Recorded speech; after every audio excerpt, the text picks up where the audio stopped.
Right, welcome back. Opposition parties in Parliament are threatening legal action against approval of the Expropriation Bill.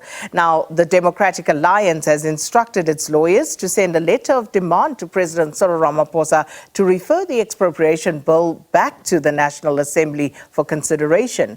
The Freedom Front Plus says it's approaching the Constitutional Court about the Expropriation Bill, and this after the National Assembly on Wednesday approved the Expropriation Bill as amended by the National Council of Provinces. Now, the Expropriation Bill, which is yet to be signed into law, would allow government to seize land without compensation in the national interest in some instances.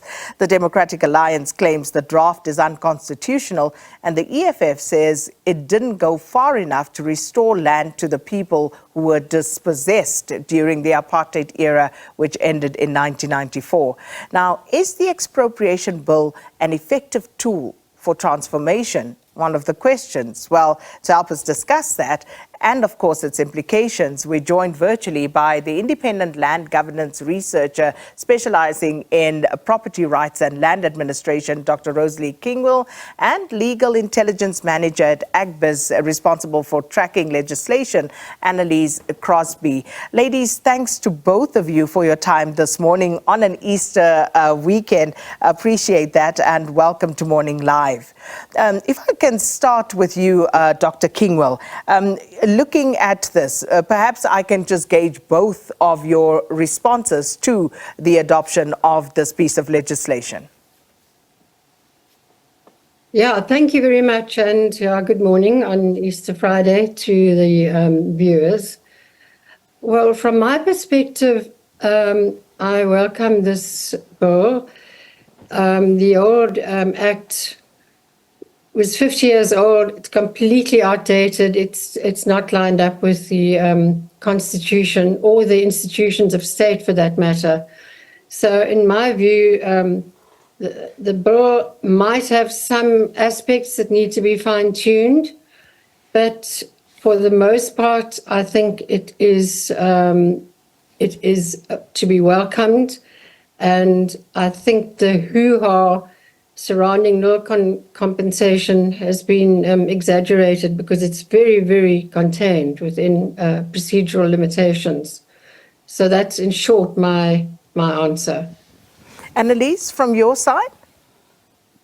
Good morning. Yes, look, this bill has been in the making for a very long time, ever since 2008 in one form or another. And Dr. Kingwill is correct in stating that we do need a new piece of legislation. The current one is old and it predates the Constitution. On balance, there are a lot of good things in the bill in terms of checks and balances that protect the rights of people that are affected. There are also still some cause for concern to particular clauses. But I think, on balance, one would need to see how it gets implemented to see if the fears around it have any grounds or not. Because I think it's understandable that there is fear, that the state is powerful, individuals are not.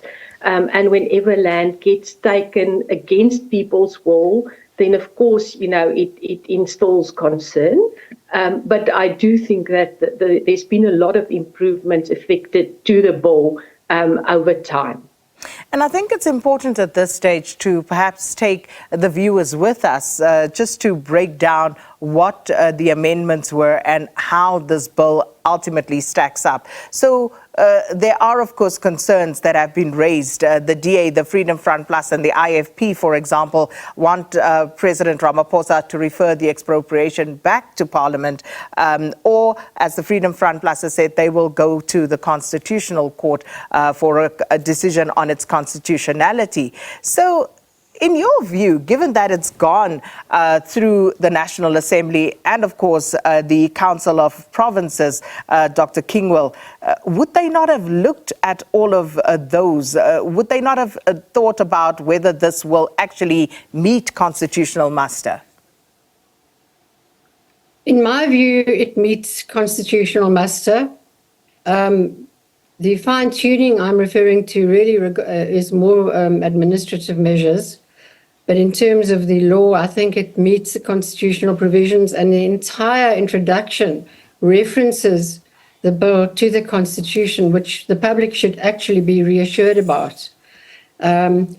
Because in fact, the seemingly controversial aspects are already all there in the Constitution, and people are not contesting the Constitution. And the bill makes it very clear that those clauses that are in Section 25, particularly 25(3) of the Constitution, are adhered to. And those are already there. This is nothing new. The bill is really the how and the who of the Constitution. So it's really operationalizing the Section 25 of the Constitution. But Annelize, for those who have expressed concern, it's literally on the flip side of that coin, because there has been concern expressed that the expropriation bill will actually destroy South Africa and its economy. So what are your thoughts on that? And why would people think that that could be a possible outcome as a result of this? Yeah. So just firstly on the process, during the NEDLAC process as well as the parliamentary process, I know that legal opinion was sought even now at the select committee stage. So they did get senior advocates to look at the constitutional points. And I think, very often a piece of legislation is not necessarily unconstitutional on the face of it, but it can be implemented either in a manner that is in line with the Constitution or that is out of step with the Constitution. And it is important to recognize that our Constitution was not changed, that the attempt to amend Section 25 was not successful, and we do have the protection of Section 25 as far as property rights go. The concerns, I think, are mostly around the definition of expropriation. Ideally, then there should not be any definition of expropriation, and the court should be able to, in every single instance, look at all the factors and weigh them up and decide whether or not something is an expropriation, because if something falls outside of that definition, it will not be compensated for. To some extent, that concern has partially been addressed now in the select committee stage, because there's now a section 2(3), that provides that if there's an expropriation by third parties through an expropriation authority, it will still be regarded as an expropriation and compensation paid. So the concern that remains there is around so-called constructive expropriation, where the state, through the exercise of its regulatory powers, limits the use of property to such an extent that it detrimentally affects the value or even loses its value, but it's not regarded as an expropriation and therefore no compensation is paid. So that's the one area of concern.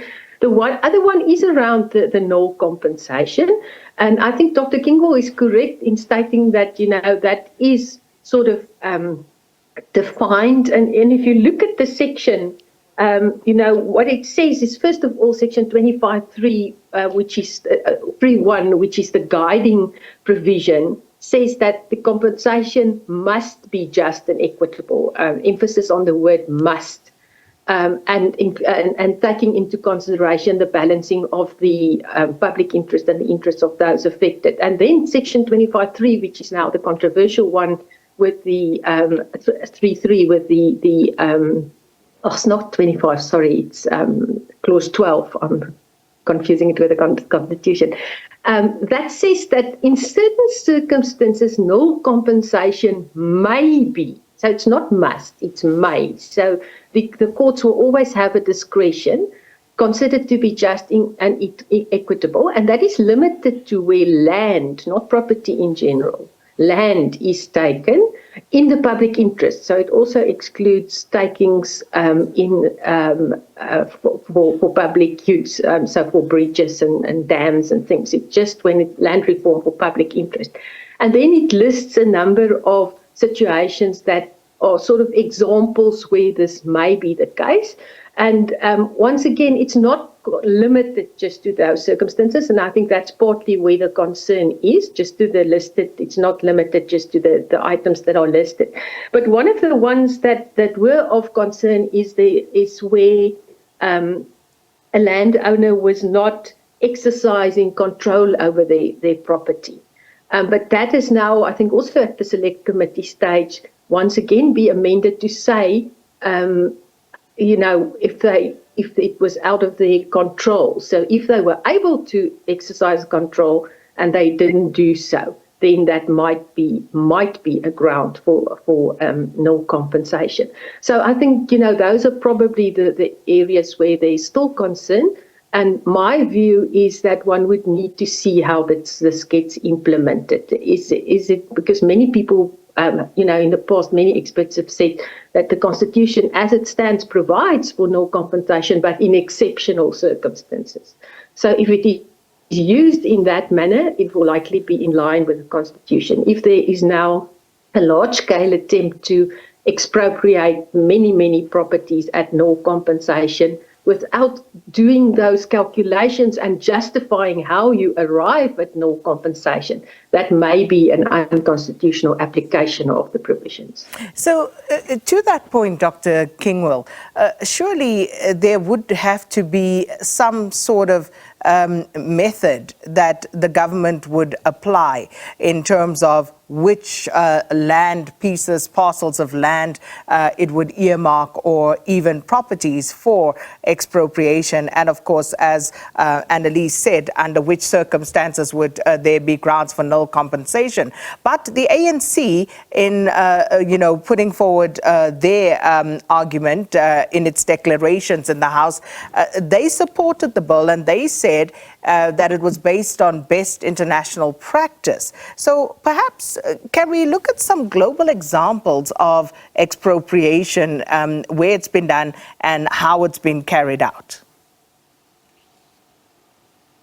Well, I just want to return to an earlier, I'd clarify an earlier, go back a little bit, that the public should be reassured that no compensation is actually a numerical figure. It's not no compensation. That's terribly important to clarify, especially if you're going to then be turning to international examples. No is, if you apply precise calculations and you might get to null. And even in terms of without the expropriation bill, as it is now, using the Constitution, one could have got to that figure of null. And so we do want to make it clear to the public that this is not, it's not EWC. That debate was defeated. It's not no compensation. You have to apply strict procedures and calculations. So that's why it has to be aligned to valuation and the Property Valuations Act, to make sure those are aligned and that valuers, not that they are the ones who determine compensation, but that the whole process of valuation is brought into line. And my problem with the bill as it is now, and not the more controversial aspects, my problem lies with the fact that just and equitable is a very difficult set of terms to apply. And people, the judges, the lawyers, everyone has been bamboozled by this. How do you apply it? So I do agree we need a method. We need a method, but we can't prescribe to judges. Ultimately, the courts are the final arbiters. And we do need a methodology, though. We don't want to have prescriptions, but we want a methodology. I'm not an international expert. I do know that many of my colleagues, Professor Elmine du Plessis in particular, who have studied this, or refer repeatedly to the German Constitution, which apparently is comparable. But I wouldn't like to comment on that because my research is very much grounded in the African conditions, and That's maybe Annelize would know. But those are that's fair enough. So Happy to accept that. Ladies, I wish we had more time, but unfortunately we have to leave it there. But thank you so much. Of course, this conversation will rage on. Dr. Rosalie Kingwill is independent land governance researcher specializing in property rights and land administration, and also historical research for land claims. Annelize Crosby is the head of legal intelligence at Agbiz and responsible for tracking legislation.